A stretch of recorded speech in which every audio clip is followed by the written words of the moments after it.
Welcome to The Explainer. Today, we are looking at something truly fascinating.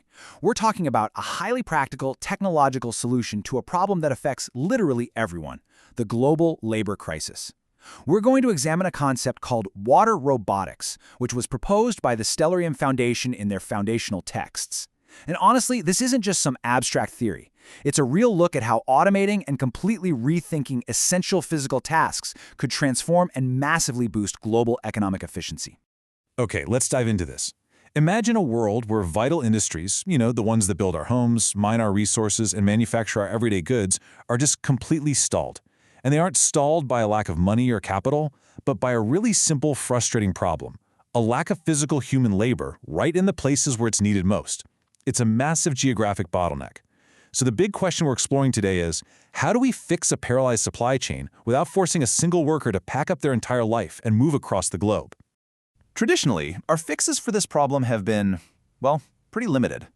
On one hand, you've got the slow, incredibly expensive logistical nightmare of relocating workers across borders, dealing with complex immigration systems, and uprooting families. It's a massive headache. On the other hand, there's the tech dream of just waiting decades for fully autonomous general artificial intelligence to come along and do everything for us. But the source material outlines a really compelling third way: the immediate, highly practical approach of remote teleoperation, specifically through this water robotics model.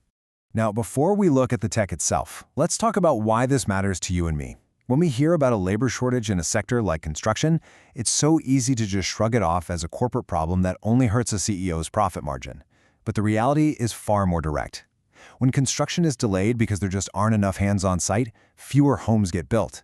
That scarcity directly worsens the global housing affordability crisis. It drives up prices for absolutely everyone. When essential tasks aren't completed efficiently, the entire global economy takes a hit. And that brings us to the specific solution proposed in the Stellarium text. I want you to strip away any science fiction preconceptions you might have for a second.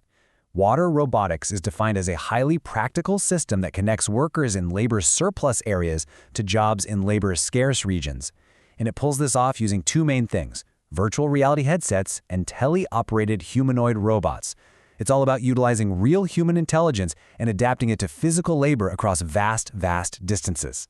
Let's move to and see how this builds, because the literal physical process of this teleoperation is actually incredibly straightforward. Step 1. A worker sitting in a rural village or any labor-rich region puts on a VR headset. Step 2. They connect over the network to a humanoid robot stationed hundreds, maybe even thousands of miles away at a worksite in a high-demand region. Step 3. The robot mirrors the worker's exact movements in real time to perform the physical labor.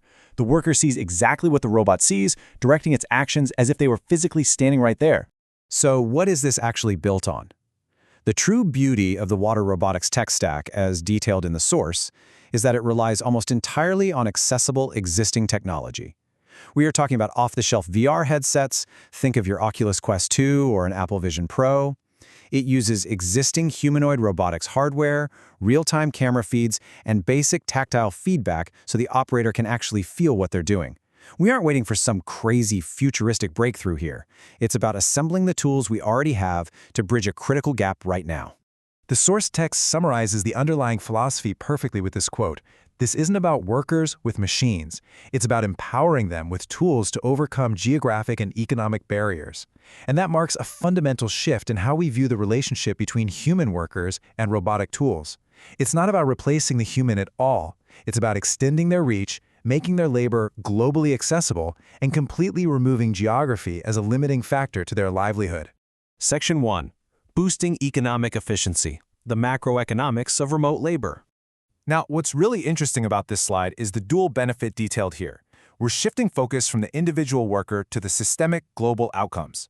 On one side, labor-scarce regions and businesses get instant access to a global workforce, achieve significant cost savings, and keep their vital projects uninterrupted. On the flip side, workers in labor-rich regions secure highly stable employment without ever leaving their families. They can earn global wages straight from their own living rooms, injecting that wealth directly into empowering their local economies. It's a proposed systemic solution where both sides legitimately win. So, the crucial point here is the core economic incentive that makes this whole system tick. As the text points out, wages in labor-abundant regions are often just a fraction of what they are in high-demand areas. By utilizing water robotics, businesses save substantial amounts of money on operational costs while simultaneously providing fair, highly competitive compensation to remote workers relative to their local economies. This economic arbitrage is the absolute engine driving all this new efficiency. Section 2. Real-world industry applications. Deploying the digital workforce. So, where does this technology apply right now to clear up those supply chain bottlenecks? The techs focus heavily on construction, mining, manufacturing, and disaster response. Let's quickly break down exactly how teleoperation works in a couple of these high-impact sectors so we can see the real-world efficiency gains. Think about mining and disaster response for a second. These are inherently dangerous jobs, right? With water robotics, you get this incredibly vivid juxtaposition. You have a worker safely sitting in a control room, perhaps in their own living room, miles and miles away, while their robotic counterpart is deep in a hazardous underground tunnel drilling ore or navigating the really unstable rubble of an earthquake zone to deliver supplies. We are achieving essential production quotas and delivering humanitarian aid with literally zero physical risk to the human operator. Then you've got construction and manufacturing. Imagine hauling massive steel beams, digging trenches, or welding on an assembly line via remote shifts. Because operators can log in from completely different time zones, you can achieve continuous 24/7 production. This is exactly how you solve the bottlenecks that delay affordable housing projects and slow down the creation of essential everyday goods. It's a massive, massive leap in operational efficiency. And this brilliantly illustrates the broader vision described in the Stellarium texts, the elevation to Eden concept. It's a vision where interconnected AI and robotic systems, just like the water robotics we explored today, actively drive global abundance. By automating and intelligently routing these essential physical tasks, the proposal suggests humanity could be untethered from the drudgery of geographic-bound toil, creating a highly efficient, globally connected economic network. Which leaves us with a pretty profound question to end on. We've seen how off-the-shelf VR and robotics could bridge the global labor divide and completely supercharge economic efficiency. But fundamentally, if our hands are no longer tied to our geography, what will the future of physical labor actually look like? It's an absolutely fascinating concept of human-machine symbiosis to ponder. Thank you so much for joining me for this explainer, and keep questioning the future.